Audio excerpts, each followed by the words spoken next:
From the very beginning, AJ Styles carried TNA on his back. He'd been there through the ups and the downs, and in 2013 it seemed unthinkable that he'd ever leave the company. But even the most loyal wrestlers have their breaking point. For AJ, it was about bad creative decisions, bad financial decisions, and being disrespected. In today's video, we're looking at how TNA lost their greatest homegrown talent and how that became the best decision of AJ's career. AJ Styles always felt like a homegrown TNA star despite getting his start in Ring of Honor. Back in 2002, WWE came knocking and offered him a developmental deal, but it would have meant him moving across the country, which he wasn't willing to do at the time, so he decided to turn down their offer. It was just a couple of months later and TNA was launched, and Styles became one of the most popular wrestlers on the roster. His matches against the likes of Samoa Joe and Christopher Daniels in the X Division were breathtaking, and there was no way he'd have been having these kinds of matches in WWE at the time. As TNA continued to grow, so did AJ's career. He was now a legitimate main eventer, one of the very few that TNA ever managed to produce. Even when the company started splashing out on ex-WWE stars, the real TNA fans saw him as their guy. He was the homegrown talent who'd been there from day one and he'd stuck with them through thick and thin. But things were about to change in the company. When Eric Bischoff and Hulk Hogan arrived in 2010, there was optimism from the locker room, and AJ was optimistic too. After all, these were the guys that helped turn WCW into a beast in the 90s. But as they started to make changes, it quickly became clear that Hogan and Bischoff were going to do more harm than good. The first sign of trouble was the decision to replace TNA's iconic six-sided ring. Bischoff thought that the ring should be four-sided because it looked more professional, but the fans totally disagreed with that decision. And AJ agreed with the fans that the six-sided ring was different and something that was totally unique from WWE. Hogan and Bischoff then started bringing in more ex-WWE stars. Jeff Hardy, Rob Van Dam, Ric Flair, and plenty of others signed on for an easy TNA paycheck. These big names were meant to bring attention to the product, but in doing so, they pushed aside the original TNA talent. And for AJ, this was going to negatively affect him. In April 2010, he lost the World Heavyweight Championship to Rob Van Dam.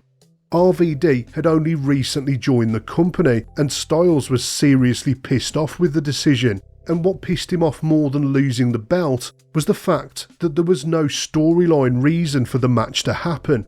RVD simply showed up and beat Jeff Hardy to become the #1 contender, and then he beat AJ for the title. It was a decision by Eric Bischoff that spelled out that he had no faith in AJ as a main eventer. And what happened next proved that point. Bischoff thought that Styles lacked character and needed a proper gimmick, but instead of letting him develop on his own or come up with an idea that suited him, they paired him with Ric Flair. As Flair aligned himself with AJ, it quickly became clear that he wasn't just going to be his manager. AJ had to cosplay as the Nature Boy, and he had to start dressing like him and adopted some of his mannerisms. They even made the suggestion to dye his hair blonde, but thankfully that was vetoed. But AJ went along with it and tried to make the best of the situation. Bischoff saw this as a way to elevate AJ's character, but it felt really forced and the fans didn't take to it. And that's not a knock on AJ, by the way. He didn't need to be Ric Flair. Styles had his own kind of charisma, as we'd see many years later in WWE. Flair went on to form a Four Horsemen knockoff called Fortune, which meant that Styles had to carry on playing the Nature Boy for over a year.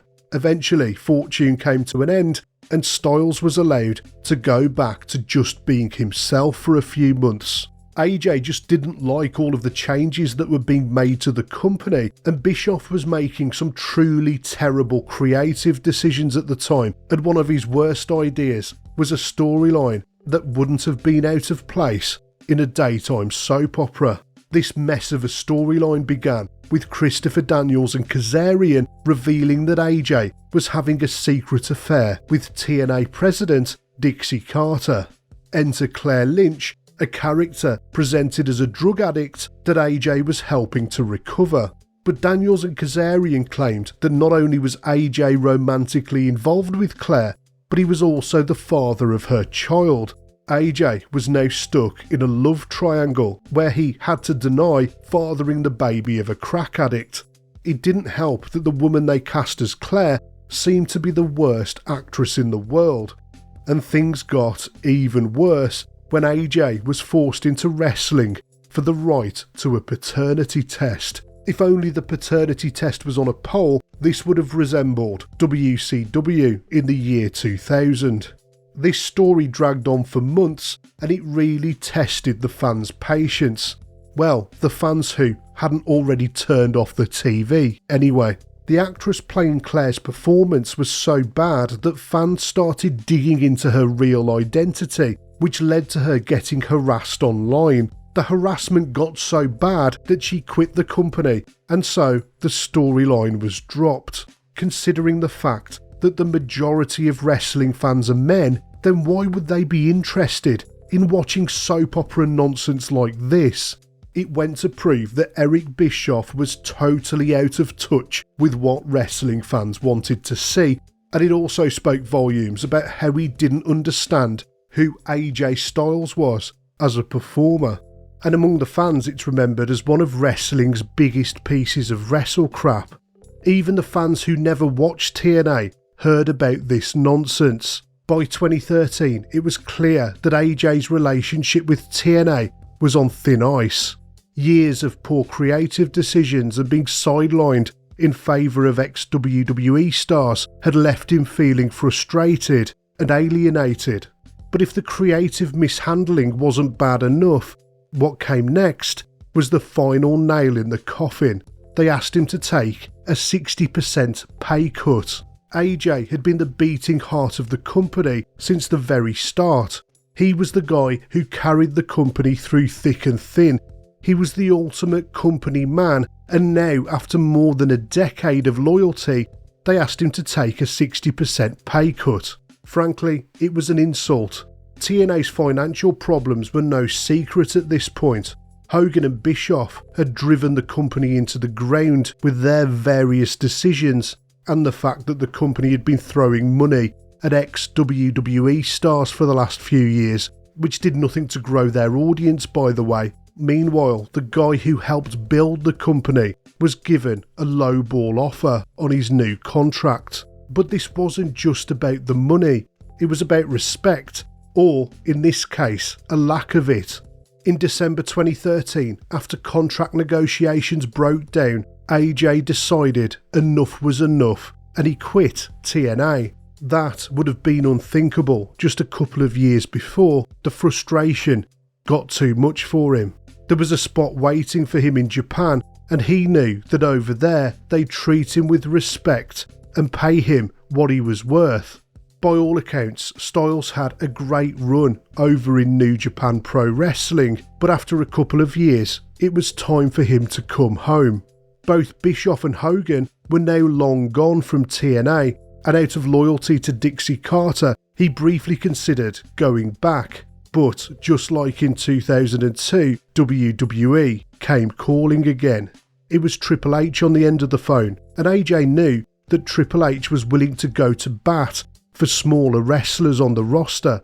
This time it just felt right. He signed the contract. In an interview in 2016, AJ said that he didn't shed a single tear when he left TNA.